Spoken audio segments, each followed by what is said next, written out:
Hi, I'm Gerard, a primary school teacher with a regular work schedule. My work responsibilities are quite predictable during school hours. I have specific times for various classes, including meetings with staff on Tuesdays, which usually last up to 18 hours. As a result, I always manage to get home by 7 o'clock in the evening. My beloved wife, Terry, who was 31 years old, always looks exhausted on Tuesday evenings due to intense workouts in the gym. Consequently, I often take it upon myself to cook dinner while she refreshes herself in the shower and does other household chores, such as making the bed.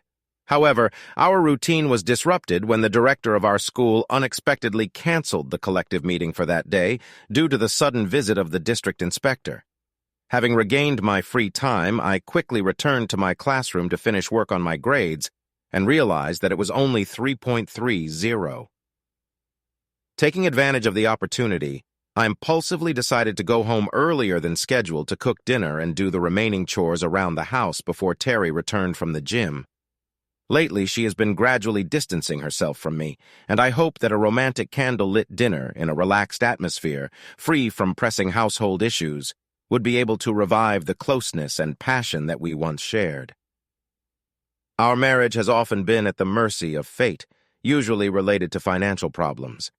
It became obvious to me that she had become more detached, showing an increasing desire to control all aspects of our lives. This led to her becoming stubborn and entering into conflicts when something did not go according to her rules. Despite all these difficulties, I remained patient. I got home earlier than usual that day. I parked the car in a remote garage strategically located far from home. This was done in the first years of our children's lives to ensure they had a restful sleep, as the noise of the car did not interfere. Their sleep was invaluable not only for their health, but also for our sanity. It gave us much-needed quiet time to recuperate while they were peacefully napping. As I was walking slowly towards our two-story house, I noticed Terry's car parked outside. This was a common occurrence during her training days as she preferred to take the bus. Concentrating on putting things in order, I quietly entered the house through the back door. As a person who knows how to fix things around the house, I was proud that all the door hinges and moving parts in our house were in excellent condition, working smoothly and without annoying sounds.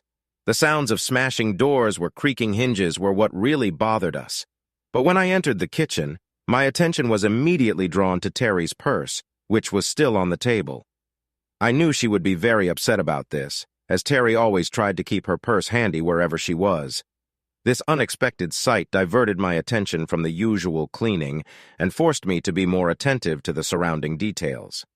On a floor near the kitchen counter lay her sports clothes, consisting mainly of a tight-fitting jumpsuit and a large towel. At that moment, faint sounds came from our bedroom upstairs.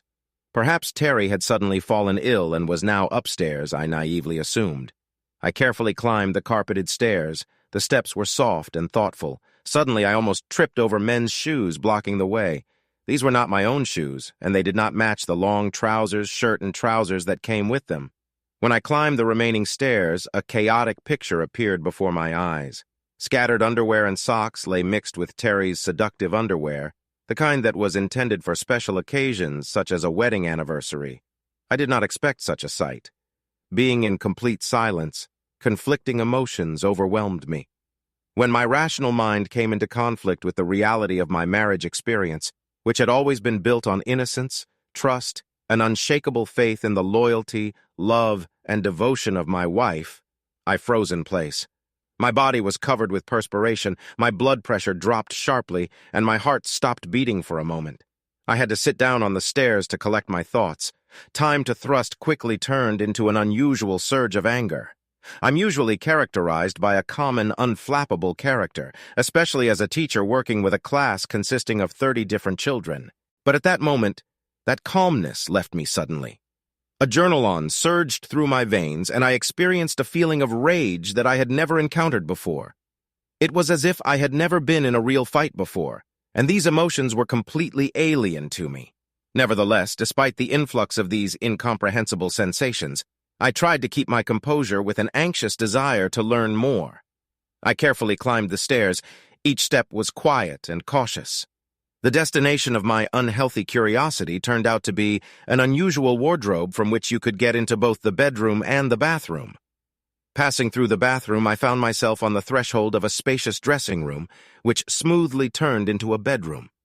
Passing through the partially open door of the room, located at an ideal distance, my gaze stopped at the bed. It was as if I'd become an involuntary spectator of a chilling adult film, unable to take my eyes off it. When I listened, the air was filled with moans and wheezers full of violent passion. Overwhelmed by the tension of the moment, I instinctively reached for the phone to capture the shocking scene. It was very important to document these shots as a tangible reminder that this was not some fictional nightmare, but an undeniable reality. Armed with this evidence, I had to talk to Terry about the heartbreaking betrayal unfolding right before my eyes. My gaze was riveted to this sight.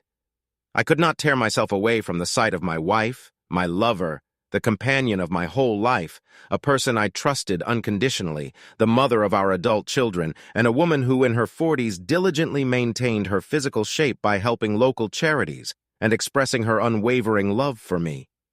She would seem to have betrayed me in the most important thing. Overcome by a sense of betrayal, I abruptly stopped recording and quietly descended the stairs. After leaving our house, I went wandering, not knowing where to go. In the end, I ended up in a distant park a few miles from our house. There, I washed my face, sat down on the grass, and began to watch the recording, turning off the sound so as not to disturb the children playing nearby. The destruction of my usual life and everything that I had managed to accept as normal unfolded before my eyes like a digitized reality on a phone screen. The destruction of our marriage shattered me. At that moment, tears were streaming down my face, and I felt like a balloon drifting in the wind, tied only by a fragile thread, not allowing me to disappear into the boundless sky. Fast forward to about 7 o'clock in the evening, the usual time of my return from the meeting. I was at the back door of our house again, and Terry immediately sensed that something was wrong. My disheveled appearance, bloodshot eyes, and pale complexion were indisputable signs. Worried, she asked softly, "Darling, what's wrong? You're so pale. Is everything okay?" Offering to bring me a drink, she asked, "Are you all right?" There was genuine concern in her eyes, but I couldn't bring myself to reveal the true cause of my disorder. With a trembling voice, I simply replied, "No, it's okay. Maybe I ate something and my stomach hurt. I just need to take a shower and go to bed," Terry replied in a sympathetic tone. "Okay, honey, but be sure to keep a container nearby in case you get sick. We don't want any dirt to get on the freshly wondered sheets." She didn't know yet that I knew that these sheets were no longer perfectly clean. They were stained with something much worse than yesterday's food. Now they showed traces of betrayal. I plucked up the courage and answered, "Don't worry, I'll be fine." "I'm going to sleep in the spare room until I recover," I said, heading to the bedroom on the ground floor. Over the next few days, Terry remained the same as before, and I went about my business on autopilot, hiding in a spare room so that I could see her as little as possible. But I understood that it would take a long time to use an excuse that I would not succeed badly. Reluctantly, I returned to our bedroom, but a nagging sense of betrayal haunted me in this nest of infidelity. Despite my discomfort, Terry didn't seem to notice my concern and continued to behave as usual. Monday was approaching, and I finally made a firm decision on what to do. I wanted to find out if this was a common occurrence or just a one-time thing. Therefore, I informed the director about an unforeseen medical procedure that I had to undergo the next day. He immediately arranged for a replacement teacher to work in my classroom on Tuesday morning. As usual, I parked my car a few streets away from our neighborhood.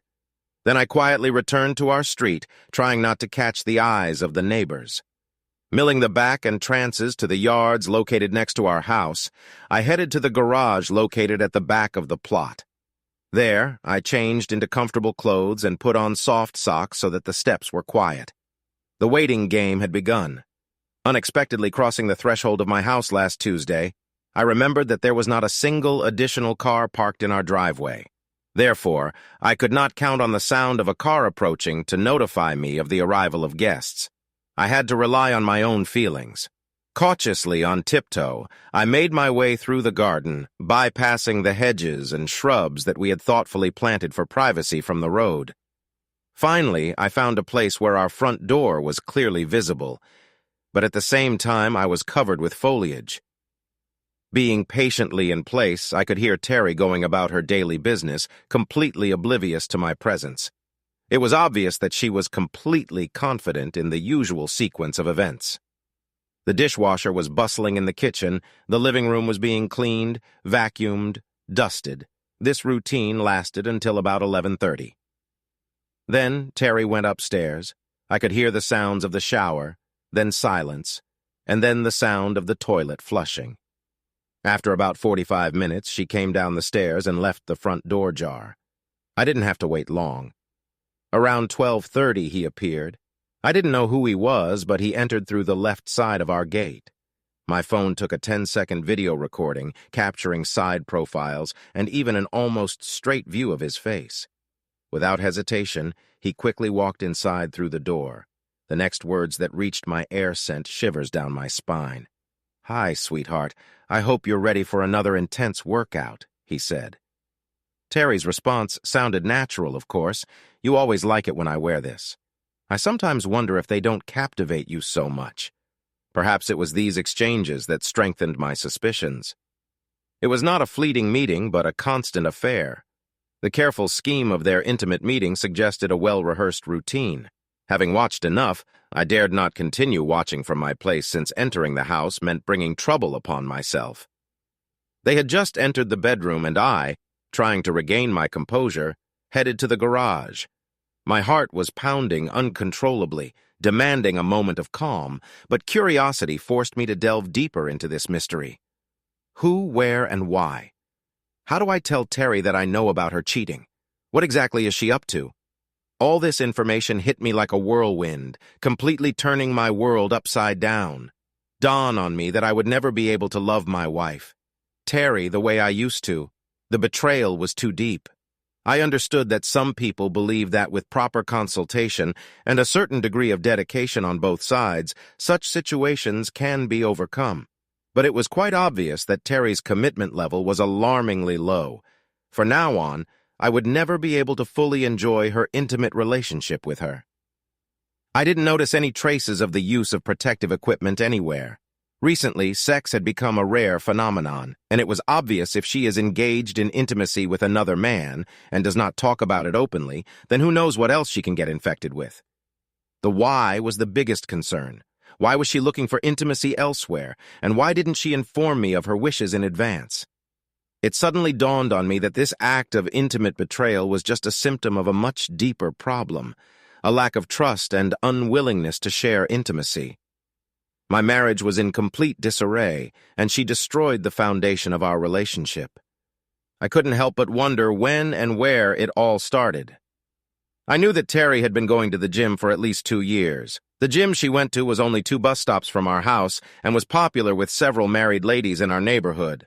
I thought it was a great concept because it allowed Terry to connect with other women and create a sense of community. For others, these ladies became very close to her, so much so that they even persuaded her to participate in various charity events held in the neighborhood. Maybe the gym could be a good place for me, too. I can join Terry at her gym and maybe meet new people in the area. It seems to me that this is a great opportunity to establish contact with other people and contribute to the life of society by participating in charity events. In addition, the convenience of the gym located just 2 bus stops from our house makes it even more attractive. I will be able to improve my fitness and at the same time establish relationships with like-minded people. This is definitely worth considering as a starting point on my path to a healthy lifestyle and participation in public life. The group consisted exclusively of married women, and during our classes, they mostly dominated the conversations. It looked like a weak excuse to exclude me from the group since they were worried about who would be at home while I went to the gym. When I persisted in the following Thursday, I managed to join them. When I entered the hall, it seemed to me that I had entered a saloon where someone had ordered milk. All eyes were fixed on me, and I could not help noticing the murmurs exchanged by the ladies.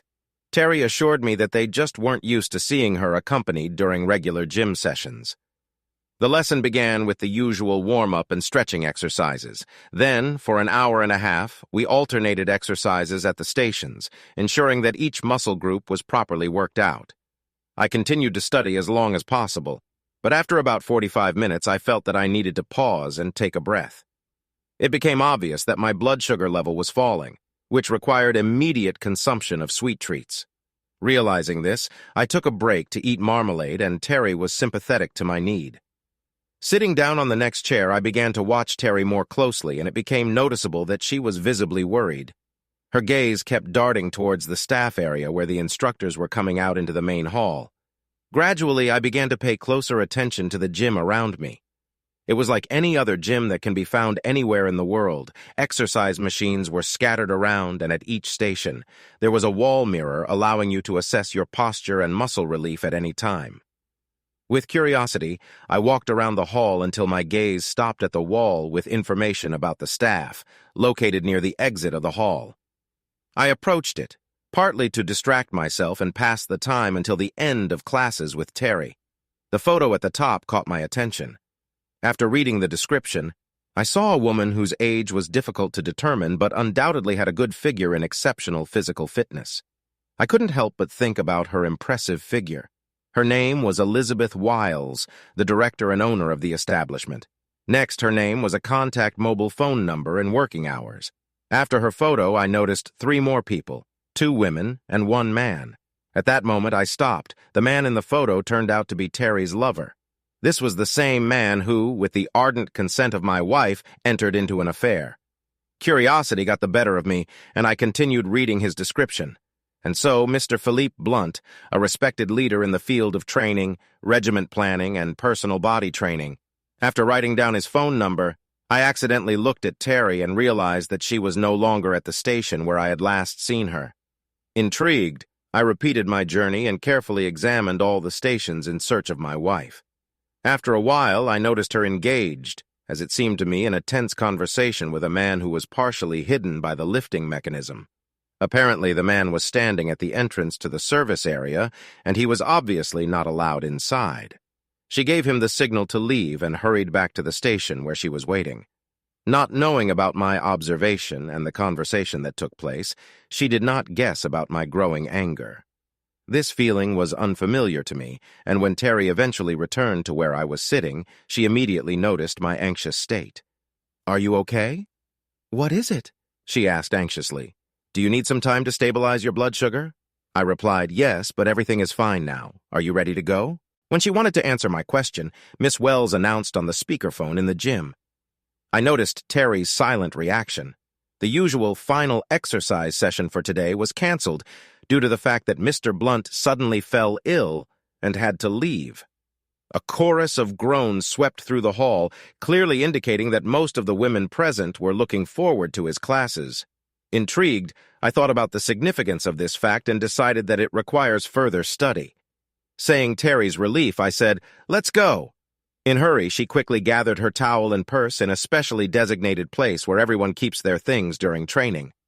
As we were leaving, an unknown woman approached Terry, catching her by surprise. "What a pity that Phil couldn't finish today, as usual," the woman commented. Terry nodded in agreement and walked briskly to the car, clearly indicating that she did not want to discuss this topic anymore. "Okay, see you later." Terry squeaked dismissively and jumped into the car with amazing speed. The way back was surprisingly calm. Terry seemed calm. She lay with her head thrown back, her eyes closed, and deliberately took deep breaths. I couldn't help but pay attention to these subtle details. Perhaps now that she's clearly relieved, I can ask her more and find out more. It was a very intriguing session. "My dear," I remarked, "apparently everything in this hall is very well equipped. No wonder you look so slim and fit." Terry gratefully replied, "You're absolutely right. They have an impressive program. I really like going there. The women there are also very nice. I am very sorry for your coach, Mr. Blunt." "You mean Bounty?" She answered her hardly. "Phil, more precisely, Philip Blunt," I added. "He usually ends each session with a complex exercise program that really tests the limits of everyone's abilities, ensuring that everyone leaves with the feeling that they have given their best. Unfortunately, he wasn't there today. I panicked when I realized that she was completely dedicated to cheating.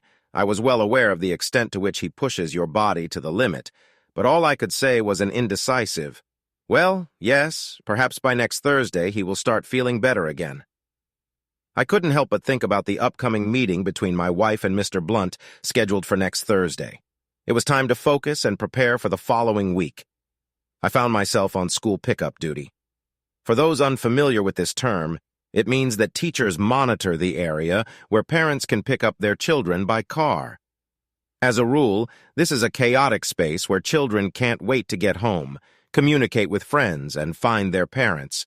While parents also get into this fuss, trying to keep their composure in an endless string of cars that periodically moves forward, hoping that their child will be ready by the time they get to the end of the queue.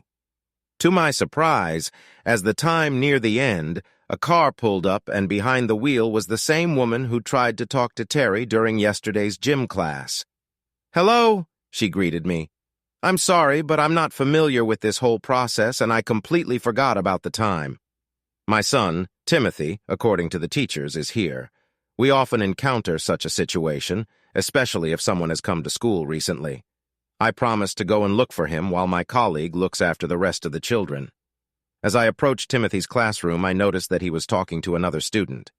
"Hi, Tim," I greeted him. "Your mom has already arrived to pick you up, so let's go to the gathering place together."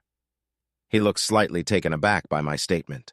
Considering that he was in the last grade of elementary school, he did not seem to be a person who could forget about the meeting or be distracted in such matters. "Strange," he remarked. "Usually on Friday afternoon, my mom works out with a fitness instructor. As a rule, she doesn't have time to pick me up. When I studied at the previous school, it happened that she came even at 5.30. The mention of a fitness instructor immediately caused me alarm. Despite this, I tried to keep my composure and engage in casual conversation. "It's nice to hear that your mom takes care of herself. Sports are really very important for maintaining a healthy lifestyle. By the way, do you happen to know who this instructor is?" I silently hoped that the answer would not confirm my suspicions. "His name is Bounty or something similar," Timothy replied. "In addition, he works at a nearby gym, offering private lessons for people without leaving home. As an adult, I strive to follow in his footsteps. My mom finds great pleasure in his company during training every Friday night. When we get home, she looks incredibly calm and radiant. It's a wonderful sight. Since Mom rarely has time to cook on Fridays, we usually get takeout food," the boy added. I couldn't help but think that this man, Bonnie, must be providing his services not only to my wife. I walked Timothy to the car, and his mother loudly thanked me for my care. "No problem," I reassured her. "She's all part of the service. By the way, I don't think we've met before. My name is Gerard Downs. Glad to meet you." I held out my hand, and she introduced herself as Mary Jones. She mentioned that she saw me at the gym last Thursday when I came in with my wife, Terry. She apologized for Terry's hasty departure, explaining that Mr. Bonnie's absence had disrupted the daily routine that evening. At that moment, her whole behavior changed dramatically. Before that, she looked like a repented parent who was late to pick up a child from school, but in an instant her face turned pale and she became alert. She flinched slightly, her excitement becoming obvious. With doubt in her voice, she said, "Yes, okay, see you later, Mr. Downs. Goodbye," and she left quickly. It was time to forge my own path. A future that I once believed was planned during a conversation with my future ex-wife, Terry, but now that future seemed bleeped to me. It painted a lonely existence without Terry, and perhaps without anyone else. Having experienced anger, I went on an unexpected journey, plunging into the world of revenge. Along the way, I began to meticulously study those subtle aspects that often go unnoticed in the daily life of married couples. Who is responsible for paying the bills? Which insurance company do we rely on? When do I need to pay for utilities? Which account should be used for specific payments and at what time? These questions did not give me peace of mind while I diligently replenished my piggy bank of information. To my surprise, I discovered that our mortgage debt is just a meager amount waiting to be repaid. I was amazed when I discovered that an impressive amount of money had accumulated in my retirement account, $900,000. I'm sincerely grateful to our teachers' union for standing up for mandatory contributions to the Super Boarding House Fund as one of the main conditions of a teacher's work. After a detailed study of this topic on the internet, I realized that there was no way I could avoid the fact that our assets would have to be divided equally and without Terry's knowledge. Since our children are already independent, we have a significant amount in our cash account intended for our upcoming trip abroad, about $30,000. In the dream trip I was planning was out of the question now. Deciding to act quickly before Terry guessed that I knew about her betrayal, I set myself the task of emptying this account as quickly as possible, acting unnoticed. I sabotaged various appliances in the house, deliberately causing them to malfunction by disconnecting one wire or another. I ensured that these problems occurred when Terry was not at home. When she asked about repairs, I made up a story, attributing the troubleshooting to a fictional Mr. So-and-so. I mentioned the exorbitantly high amount he had quoted and claimed that he had kindly agreed to accept a lower cash payment. I carefully hid this money from prying eyes. Using this approach, I successfully hid about $20,000. In addition, I made purchases of tools and other goods for cash, which I then showed to Terry, and the next day I returned them to get the money back. I'm aware that this behavior is deception, but Terry's actions have already undermined the principles of honesty and trust in our relationship. This whole situation was turning me into something I could never have imagined becoming, a liar. Meanwhile, Terry continued her intimate meetings on Thursdays with Bonnie. I stopped making any effort to maintain a romantic relationship with Terry. Instead, we just coexisted as roommates. Gradually, my personal belongings began to disappear, finding their new home in boxes stored in the garage. Terry rarely looked there, so the rearrangement went unnoticed. When she asked why some of my personal items were no longer on the shelves, I waved her off, saying that I either accidentally broke them or lost interest in them. Apparently, she was pleased with this reaction, primarily because most of my things did not match Terry's preferred color scheme or desired atmosphere in the room. When most of my things were cleared away in this manner, it did not have a significant impact on the overall atmosphere in the house. It made me realize to what extent I had succumbed to Terry's dominance in her lives. I decided to withdraw all available funds from my pension fund and bought a small house on the outskirts of the city. It had only 2 bedrooms and a small courtyard, along with a garage, and was conveniently close to the school where I worked. Even more pleasantly, the remainder of the mortgage loan allowed me to comfortably pay it off with just half of my salary. It wasn't a luxury mansion, but it's incredible how affordable and profitable real estate can be if we don't chase flashy and popular areas. While the separation process was ongoing, I gradually moved my personal belongings to the new house. It was also not difficult to furnish the house, as I easily found second-hand or used items in thrift stores. That's how I felt about my life, as a collection of used things once loved by me, but now deemed unnecessary. I had to get what I deserved. It was time for the players to get a well-deserved reward. And it was at this moment that I met Mary Jones again. But this time she took the initiative and approached me. The memory of this moment will forever remain in my memory. Once again, this happened during the usual gathering of children after school. As the remaining teacher, I found myself along with Timothy, her son, and was anticipating her arrival. When she finally appeared, it was impossible not to notice her agitated expression and traces of recent tears. Players often pay attention to these subtle signals because they can provide valuable information about students' personal lives and suggest ways to improve their learning. "Mr. D, can I talk to you for a minute?" she asked timidly. "Of course. There's no one else here, so don't be shy. You can take a seat and come to my office," I replied, referring to the benches placed around the school. She parked nearby, and Timothy busied himself with a soccer ball. She settled down on a bench located next to the pickup area. "I don't know how to start." She hesitated, preparing to share something important with me. "I don't know how familiar you were with the gym where you saw me," she said, meeting my gaze, "but my wife, Terry, is a regular visitor and he plays an important role in keeping her fit and active." I answered cautiously, feeling that this was not all. She seemed to be on the verge of tears and spoke with difficulty. As she related to Philip Bondi, I asked, trying to get down to business, "You have no idea how much this disgusting man is involved with your wife. she declared, her voice full of anger. "I think I have some information. I really want to hear what you have to say," I encouraged with renewed confidence. "He's a gambler. The only purpose of his presence there is the desire to sleep with as many women as possible who visit that place," she said, emotionally overwhelmed, holding back tears. I was curious and I asked, "How did you find out?" With tears in her eyes, she stammered, "Because I was one of them."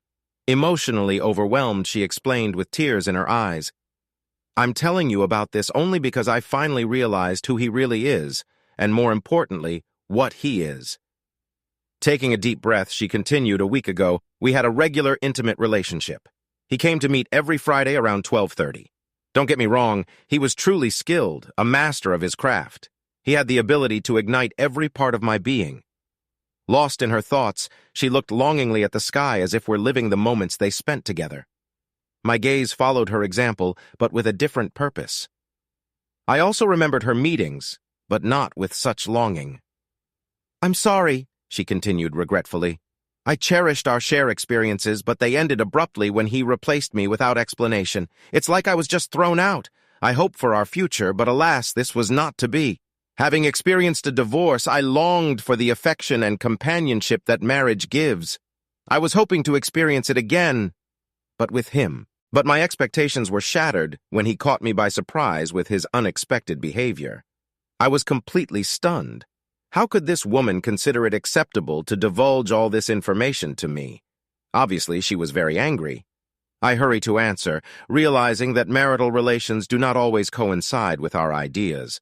Looking into my eyes, she realized that I was experiencing pain and suffering. "You already know, don't you?" she asked slowly, shaking her head in disbelief. "You know that he was involved with Terry, your wife?" "Yes, I already know everything. I'm grateful to you for sharing this, although I must admit I barely managed to hide my anger. But I already have a plan to resolve this situation. I really believe in the concept of karma, and I have a feeling that it will soon begin to act." "This vile man deserves to be punished," I responded. Mary almost screamed. "He doesn't care about the feelings and well-being of other people, using them solely for his own satisfaction. He brags about it to his friends in the pub. If you need my help in seeking retribution, please feel free to let me know. This scoundrel will have to face the consequences, and they won't be easy," she muttered resolutely, repeating her words. She called out to her son, making it clear that they were leaving. I remained sitting, lost in thought and pondering the situation. Mary's revelation brought me a sense of relief as I realized that my desire for revenge was just a consequence of my own bitterness over a failed marriage. This required careful consideration. I wondered how many other women from the gym he was involved with. It was time to collect concrete evidence.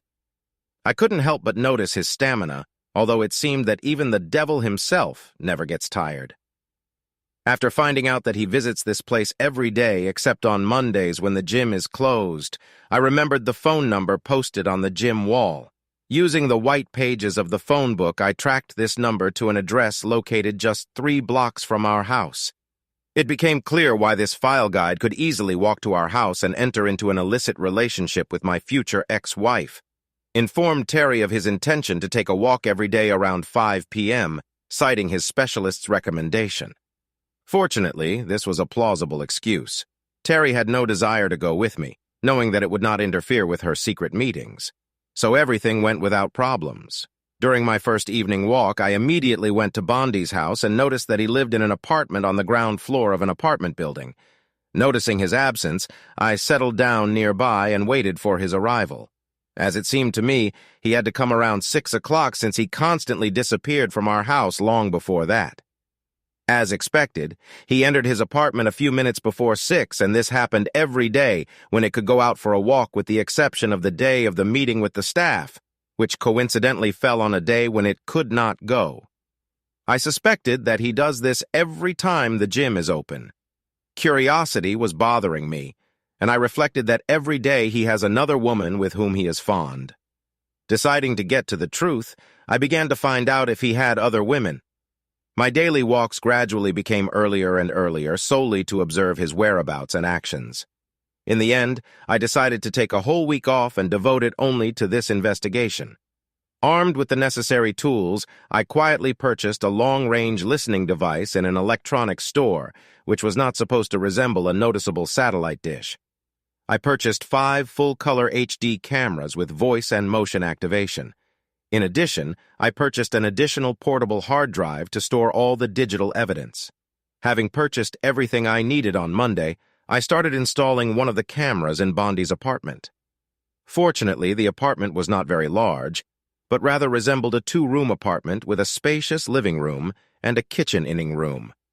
Setting up the camera so that it covered the entire space except for the bedroom was not difficult.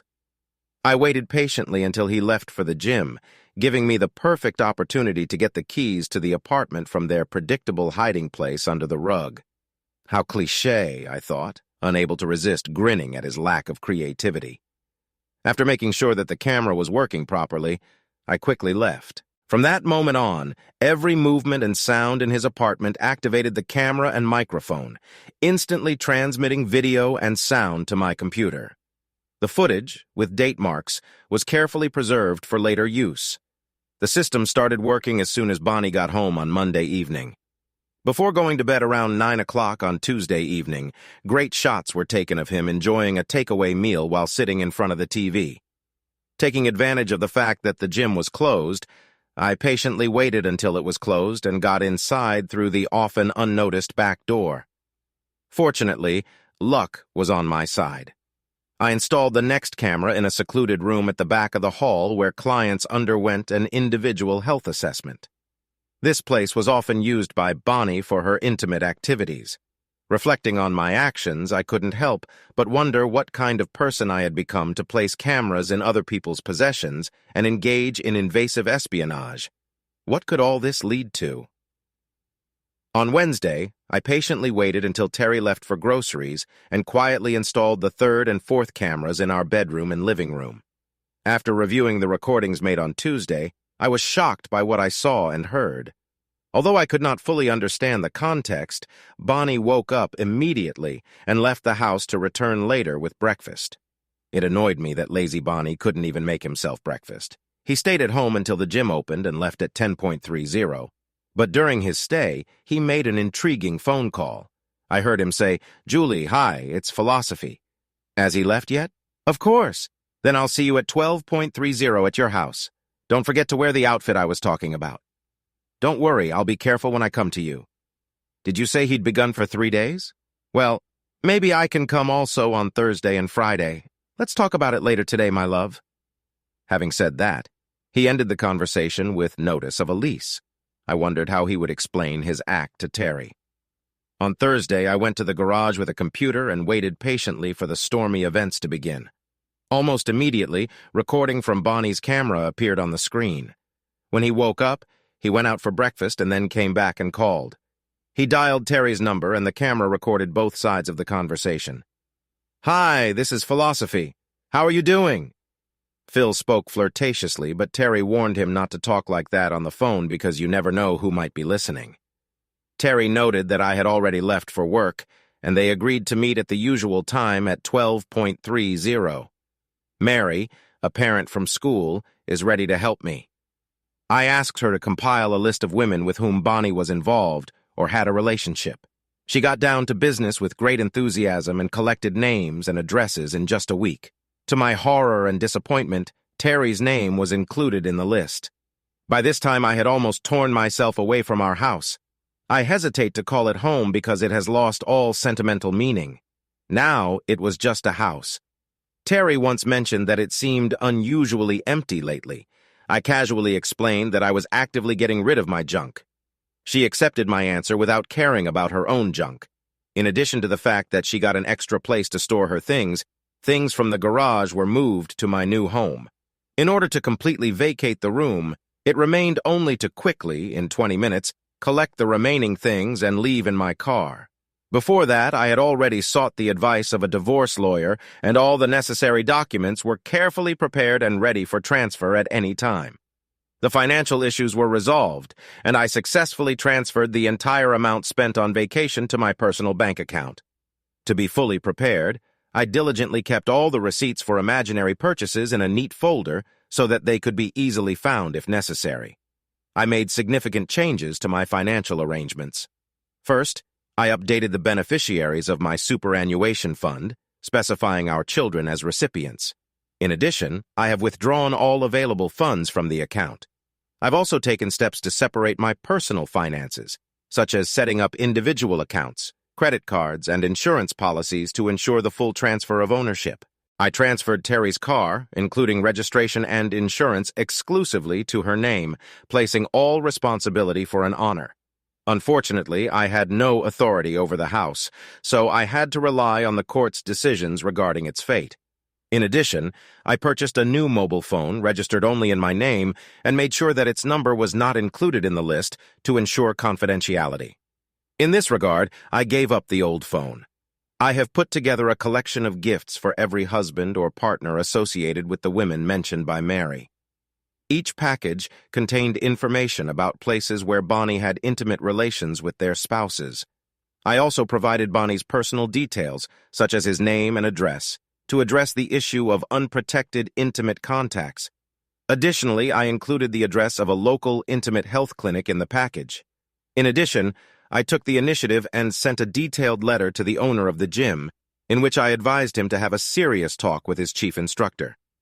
Finally, I discreetly attached the divorce papers and several printed photos taken from CCTV cameras, which depicted Bonnie and Terry on the kitchen table. I left a bundle with DVDs depicting intimate moments of her infidelities, as well as an engagement ring brutally sawed in half and smeared with feces. The note hidden underneath it all contained a clear message to Terry. I am giving you this shattered ring, symbolizing the destruction you have brought to our marriage. If you want to communicate, then only through the lawyer listed in our divorce papers.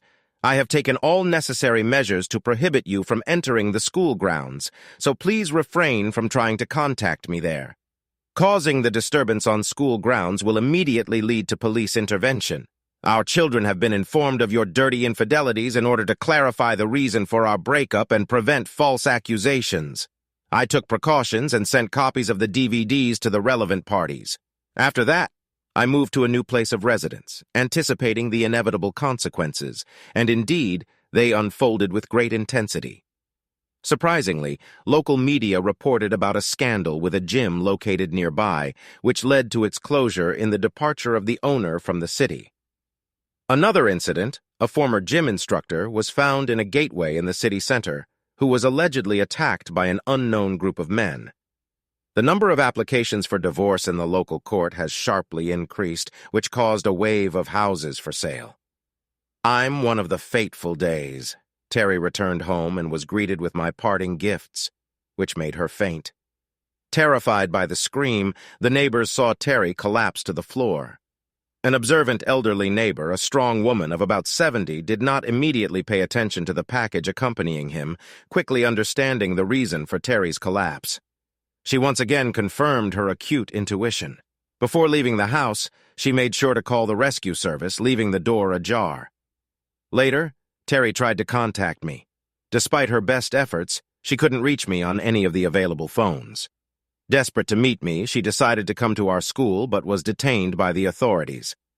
The overnight stay in the gatehouse and the strict warning of the justice of the peace significantly stopped her attempts.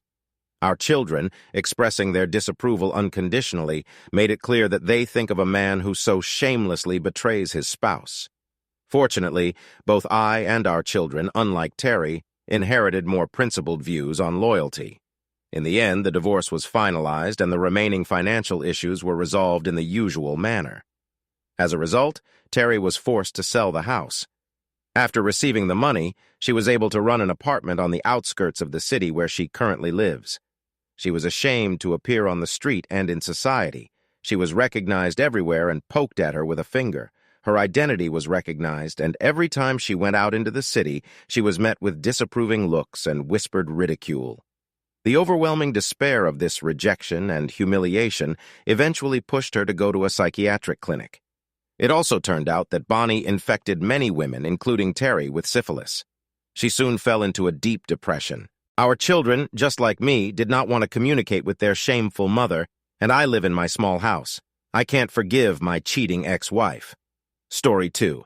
I often say that a quick way to heal from heartache is to start an intimate life as soon as possible. This theory was tested in practice when my closest friend discovered that his fiancée had an affair with another man in the dressing room on her wedding day. Accordingly, that morning I woke up with the expectation of fulfilling my duty as best man at my friend's wedding, but instead of spending the night with his new wife, my friend and the rest of the groom's friends went with him to a bar from where he left with an attractive brunette. The story began with the fact that my friend, we'll call Sam, brought an invitation to his wedding. Sam and I were not only classmates in college, but also close friends, so it was fitting that I would be by his side as one of the chauffeurs on his special day. Years after our college days, during college, Sam was in a relationship with a girl named Syra. Syra, who was a year younger than us, had a lively and charismatic character. Although she was prone to excessive demands, despite this, we all cherished her company very much because she brought humor and a bright mood to our company. It is worth noting that she was also incredibly attractive. All our friends were passionate about her, but our friend Sam stood out from the rest, so we thought they were the perfect couple. Meanwhile, Syra led an active social life, participated in numerous school events, and showed a penchant for political activism and liberal ideology. In addition, she had a close male friend who we took to be openly gay because of his flamboyant manners and use of cosmetics. We did not consider him a serious contender for Syra's love since he exclusively met with men. Accordingly, Sam never perceived him as a potential rival. Since her gay best friend is the most important element of this story, we will call him Gaylord. So Syra and Gaylord knew each other before Syra went on a romantic trip with Sam. Gaylord, being the personification of support, since Sorali approved of Syra and Sam's relationship. One semester, I started sharing a room with Sam, and as a result, Syra and Gaylord became frequent guests in our apartment. Their presence became so familiar that we had already become accustomed to their intrusion. From the moment Sam and Syra became a couple, it became obvious that Sam was deeply in love. He began to prefer communicating with Syra over communicating with us, including her in all aspects of his life. Even during our boys' night out events, Sam couldn't be separated from Syra, and she often accompanied us. Gaylord also joined us sometimes, and we got used to his presence. When we graduated from high school, it seemed inevitable to everyone that Syra and Sam would end up together. There was no doubt about it. 2 years passed, and at the age of 25, I found a job I liked and settled in my own apartment. Life really was kind to me, and I led a real bachelor lifestyle. Having a good appearance, I managed to attract several interested women. The idea of settling down or starting a serious relationship didn't even cross my mind. I was the epitome of a playboy. Every evening I went out into the city, enjoying the excitement, and most often successfully brought my companion home. It was a blissful existence, and I couldn't ask for more. Around the same time, I received a rather unexpected text message and then a phone call from Sam with an offer to become one of his best men. There was no need for his request, given our close friendship that had developed in our student years. Nevertheless, I gladly accepted this offer. Closer to the wedding, we agreed that we would measure our outfits. To my surprise, I saw not only Sam and his fiancée Sarah there, but also Gaylord. It had been quite a while since I'd seen Gaylord, and we took the opportunity to catch up. During our conversation, I learned that he had entered into a serious relationship with his chosen one.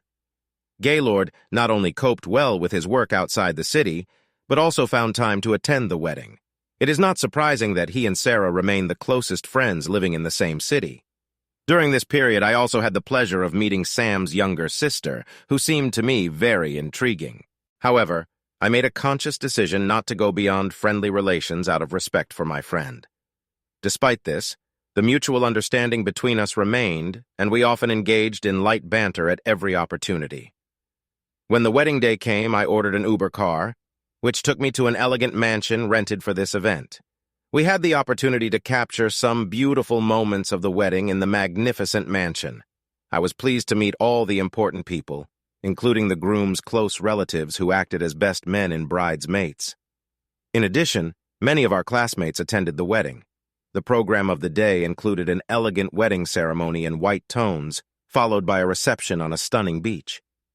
It might seem somewhat extravagant to allocate separate places for a white wedding and reception when they could be conveniently held in the same place, but Sarah had her own vision, and she wanted everything to be exactly as it should be. Sarah was looking forward to the wedding day and could not help but feel a sense of pride. The wedding was certainly luxurious. Its total cost was $50,000. Sam, being a generous person, contributed $20,000. At the same time, Sarah's parents kindly contributed to cover the remaining expenses. Sam couldn't contain his delight about this, constantly mentioning that thanks to Sarah's parents, she was able to arrange a fabulous wedding which she had always dreamed of. Sarah, known for her perfectionism, spared no expense to ensure that every detail was flawless. Although he often kept track of his expenses, he understood the importance of this special day for Sarah and spared no expense to make it truly unforgettable. He could not come to terms with the fact that for the wedding, which would take place in just 24 hours, they allocated a staggering amount of $50,000. Both Sam and I were sure that this amount was prohibitively high. If he had the opportunity, he would prefer a more modest wedding for $10,000 in with fewer guests. But Sarah was adamant, and this insistence only intensified the possible catastrophe. She longed for many guests to witness what she considered the pinnacle of her existence. The outdoor ceremony was supposed to be the epitome of a traditional white wedding. They rented a sprawling 2-acre property that housed a grand 4,150-square-foot mansion where the bride, groom, and bridesmaids prepared for the celebration and took stunning photos. The outdoor scenery was amazing, and no funds were spared in creating a picturesque setting. It was undeniably beautiful. Even I, who doubted the extravagant cost of the wedding, could not help but be charmed by its beauty. Finally, the long-awaited moment arrived and the wedding began. All the guests, including the priest, were looking forward to the start of the ceremony. However, we were already 45 minutes behind schedule. The groom, including myself, found solace in one of the spacious bedrooms located in a separate wing of the house while we waited for a signal from the wedding organizer that we could walk down the aisle. Laughter and jokes filled the air. Suddenly, the responsibility for finding out the reasons for the delay and checking the condition of the bride fell on me. Perhaps it was because of my acquaintance with Sam's fiancé and family that I was chosen for this duty. With these words, I left the room and began to fulfill my mission to find the bride. Heading to the bride's dressing room located in the opposite part of the mansion, I noticed Sam's sister, who was visibly upset near the bridesmaid's room. The rest of the bridesmaids and wedding organizers crowded around her, trying to comfort and calm her down. Intrigued by this commotion, I hurried to join them, wanting to understand the situation. But when I approached Sam's sister, one of Sarah's friends got in my way and began to assure me that everything was under control. I was advised to retire to the next room and wait patiently, ignoring the attempts of the wedding organizer to drive me away. But I ignored their advice and persistently approached Sam's sister, who looked upset. Though unsuccessfully comforted by others, despite the resistance, I managed to get closer to her and hear her mention that Sarah had a romantic relationship with Gaylord. Perplexed, I looked around the neighborhood, but I didn't find either Sarah or Gaylord, which further increased my confusion. The words I just heard were absolutely unbelievable. When I learned about the current situation, I immediately thought that Sam needed to be informed. Despite warnings and requests from Sarah's friends and the wedding organizers to keep Sam in the dark, I quickly grabbed Sam's sister and hurriedly led her to the room where Sam and the groom's friends were gathered. It was at this moment that the bride left the room, her makeup smear, tears streaming down her face, and she desperately trying to stop our actions. I headed for the part of the house where Sam was, despite her urgent cries. Having gathered my resolve, I went on and tightly closed the door behind us, actually not letting Sarah's friend and the wedding organizer in. It seemed that a small crowd had gathered behind us, but I completely shut myself off from it. Sam's sister, visibly upset and furious, was on edge. Feeling an urgent need, I asked her to tell me everything as it was, while everyone, including Sam, crowded closely around her. It was at this moment that she finally revealed the truth to us. As Sarah prepared to walk down the aisle, despite her beautiful white dress and carefully applied makeup, a sense of anxiety was growing in her. Surprisingly, it was Gaylord who helped her with her makeup, which perhaps explains why he accompanied her to the gym.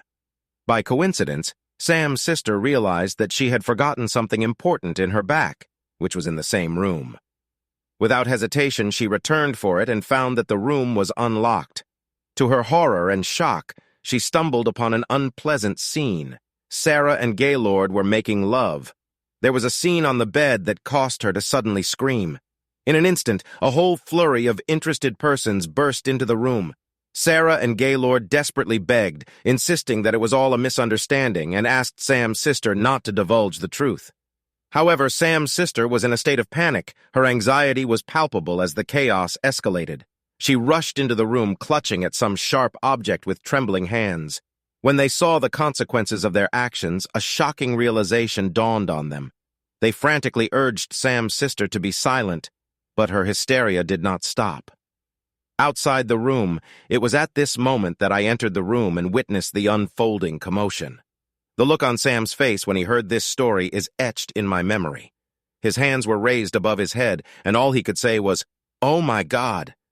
Suddenly, there was a sharp knock on the door, signaling that the wedding was almost 2 hours behind schedule, and the guests were beginning to show impatience. Sitting on the bed, I asked about Sam's intentions. He declared his desire to take revenge on Gaylord. I suggested that maybe we could resolve this issue later, but in the meantime, we need to think about the wedding. Sam admitted that he could not look at this crowd. I asked him about his intentions, as a result of which he got up from his seat and confessed that he could not continue the wedding. It was obvious that he was deeply saddened. His face was flushed with excitement. He began to breathe rapidly. He was overwhelmed with the feeling of stiffness. So he threw open the door and headed for the place reserved for the bride. When he entered the room, he found her in tears, begging to forgive her. In a fit of anger, he attacked her with screams, demanding to know how long their intimacy lasted. She tearfully admitted that it was a spontaneous mistake. Beside himself with rage, Sam ran out of the building when a crowd of people rushed after him. The situation became chaotic, resembling a building engulfed in flames. In search of salvation, he hurried to get into the car and instructed the driver to return him to the hotel. Not knowing what to do, I was faced with a choice: follow my friend Sam or stay inside the Grand Estate. In the end, I decided to go to the backyard, if only to inform Sam's parents about the chaos that was happening. Returning to the mansion, I saw Gaylord slip out of the room when noticed and get into his car. When I returned to the mansion, it turned out that his task was completed. Here, all eyes were on me, as if I was to blame for the mess that was unfolding in front of us. The bride, overcome with emotion, sobbed uncontrollably, and her friends desperately tried to comfort her. The scene was nothing short of a disaster. To this was added the fact that the father of the bride was seething with anger. His disappointment was obvious because he had invested a considerable amount of money looking forward to the moment when he would proudly lead his daughter down the aisle. The atmosphere was like pandemonium. In search of a short respite from the chaos, I headed to the backyard where the snow-white wedding was to take place. In the front row, ignoring the unfolding drama, sat Sam's parents. It was my duty to inform them of the sad turn of events. With a heavy heart, I approached them and gently broke the news. The shock on their faces was unmistakable. I looked around and noticed that the news spread quickly among the guests, as it usually happens. To my surprise, some of them were already heading for the exit. I was struck by how significant this wedding was, because the guest list covered several generations of relatives, colleagues, and acquaintances. A wave of sadness washed over me when I saw that most of those present were standing and having quiet conversations. Some even decided to end the evening and go home. Sam's sister and another brother came up to us, taking a seat next to us in the front row. After receiving instructions from Sam's father, I felt an urgent need to find Sam and make sure of his well-being. Full of determination, I realized that it was time to leave and visit my dear friend. Attempts to contact him by phone were in vain, and I turned to a friend who accompanied him. Fortunately, he told me where their current location is, a local bar. Without delay, I called Uber and set off to the specified place. Upon arrival at the bar, to my surprise, I found the whole company of the grooms still in their wedding dresses. Considering the late hour, about 4 or 5 o'clock in the evening, we decided to move to the nearest restaurant to refresh ourselves. Our main goal was to cheer up Sam, so we spared no effort trying to put a smile back on his face. It was fortunate that he found out the truth sooner rather than later. After lunch, I received an offer to visit a club where girls dance in the nude. As we arrived at the place, the atmosphere of intoxication became more and more wild. In a luxury limo accompanied by champagne and Hennessy, we celebrated as if we had won the Super Bowl. Despite the hidden sadness, we all decided to indulge in fun together to distract ourselves from problems for a while. Amid the fun, some of the groom's friends, including me and the groom, entered into an intimate relationship with the dancers, which added spice to the evening. We had no desire to enter into any romantic relationship with them. Therefore, in the evening, we decided to go on a date, and to our surprise, the groom took home a completely unknown girl. As a result, the wedding was suddenly canceled, and the amount of $50,000 was wasted. To this was added the chaos in Sam and Sarah's relationship, and Gaylord made an unexpected statement that he no longer considers himself gay. Now he has a romantic relationship with Sarah, which much to the shock and disapproval of her parents, who, in fact, disowned her. Looking back, it's sad and funny at the same time to realize the true nature of Sam and Sarah's relationship. It also turned out that Gaylord, who for many years could not decide on a permanent partner and had an active sex life with many partners, was infected not only with herpes, but was also HIV positive.